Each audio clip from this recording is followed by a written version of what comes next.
नमस्कार बच्चों, आज हम चर्चा करेंगे राजस्थान में मानव विकास सूचकांक के बारे में। ह्यूमन डेवलपमेंट इंडेक्स, जैसा कि आप जानते हैं, पाकिस्तानी अर्थशास्त्री महबूब उल हक ने 1990 में जारी किया था। पहला मानव सूचकांक भी 1990 में ही बना था।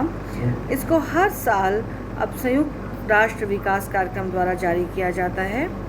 सूचकांक के यदि हम इंडिकेटर्स की बात करें तो इसमें 3 प्रमुख इंडिकेटर्स हैं, जिसमें जीवन प्रत्याशा, स्कूली शिक्षा के औसत वर्ष और प्रति व्यक्ति सकल राष्ट्रीय आय के अंतर्गत की जाती है। जीवन प्रत्याशा को डायरेक्टली नहीं नाप करके हम लोग स्वास्थ्य सेवाओं से भी इसको लिंक करते हैं, और स्कूली शिक्षा तो है ही, और शिक्षा के औसत वर्ष तथा प्रति व्यक्ति सकल राष्ट्रीय आय की चर्चा हम इसमें करते हैं।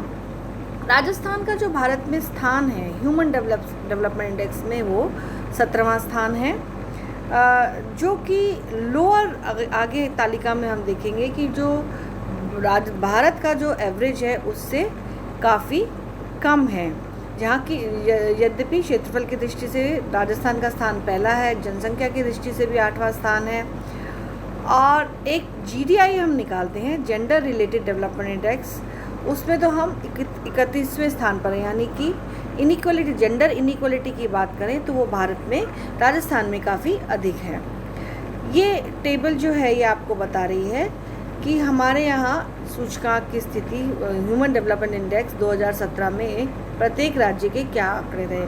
तो इसके अनुसार केरल में सर्वोच्च है, एंड ऐसे ही करके सेकेंड नंबर पे चंडीगढ़ का है, फिर Goa, Lakshadweep and so on. ये उच्च मानव विकास सूचकांक वाले स्टेट्स हैं। इसके बाद मध्यम मानव विकास सूचकांक है, जिसमें भी मिजोरम, महाराष्ट्र, मणिपुर, जम्मू कश्मीर, ये सब भी इसमें आ जाते हैं, और भारत का औसत है 0.640।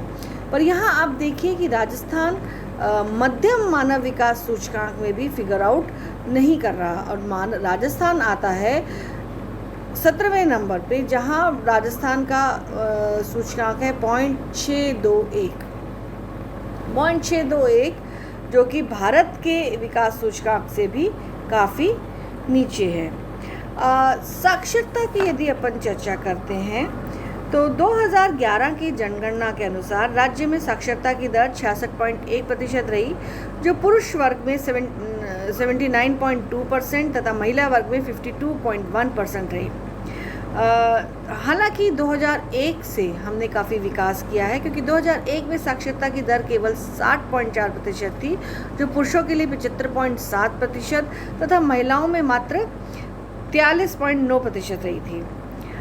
साक्षरता, जैसे कि आप जानते हैं, 7 वर्ष व अधिक आयु के साक्षर व्यक्ति की गणना में गणना करते हैं तो हमें साक्षरता की दर मिलती है। राज्य में ग्रामीण महिला वर्ग में साक्षरता की दर बहुत नीची पाई जाती है। 2011 में राज्य में अनुसूचित जाति में साक्षरता की दर 59.75% तथा अनुसूचित जनजातियों में 52.8% रही थी, जो 2001 की तुलना में अधिक थी।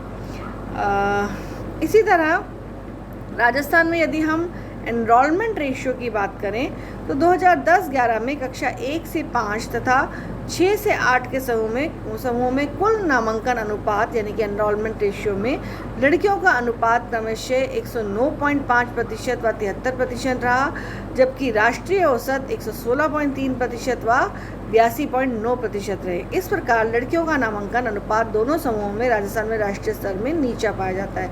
तो महिला शिक्षा में राजस्थान को काफ़ी ध्यान देने की आवश्यकता है।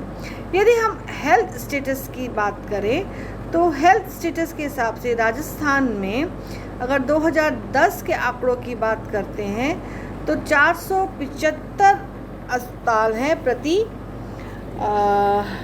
लाख लोगों के पीछे,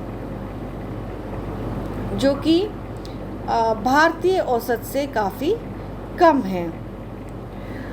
इन्फेंट मॉर्टेलिटी रेट की बात करें, इन्फेंट मॉर्टेलिटी रेट अर्थात प्रति 1000 जीवित जन्मे बच्चों पर भारत में 2015 में इन्फेंट मॉर्टेलिटी रेट 12 थी, जबकि इन्फेंट मॉर्टेलिटी 2015 में भारत में 37 थी, जबकि राजस्थान में ये संख्या 43 है, अर्थात प्रत्येक 1000 बच्चों पर 43 बच्चों की मौत हो जाती है, बट भारत के लिए ये आंकड़ा 37 है।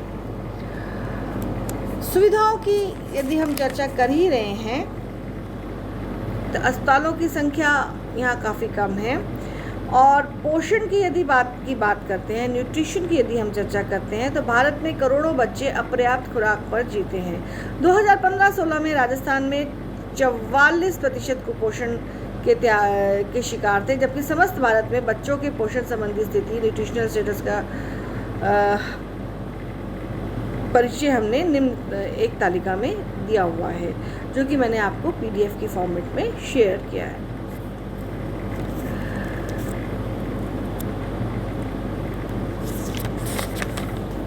धन्यवाद बच्चों।